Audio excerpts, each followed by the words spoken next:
Okay guys, this is Kuya Ben Crypto again. So, quick update lang on BTC. So, nasa 1 hour time frame pa rin ako.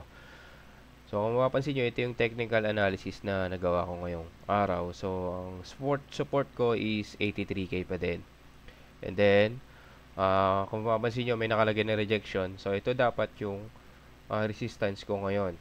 So, 85K. Kaya lang, kung mapapansin nyo, dalawang beses na siya na-reject. So, nag-resistance ako, nag-minor resistance ako sa 85.4.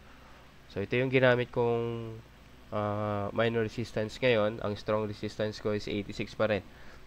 So, mapapansin nyo, dalawang beses na siya na-reject. So, medyo alanganin ako dito sa 85K kung papasok ako dyan. So, kung aangat siya, possible, dire-diretso na yung angat niyan. So, may hit niya pa rin si 85.4. So, kung may hit niya si 85.4, mag-set pa rin ako ng TP na 20%. So, TP 20% is enough. So, same din, kung babagsak yan dire-diretso dito, 83K, TP tayo ng 20%. So, yun lang.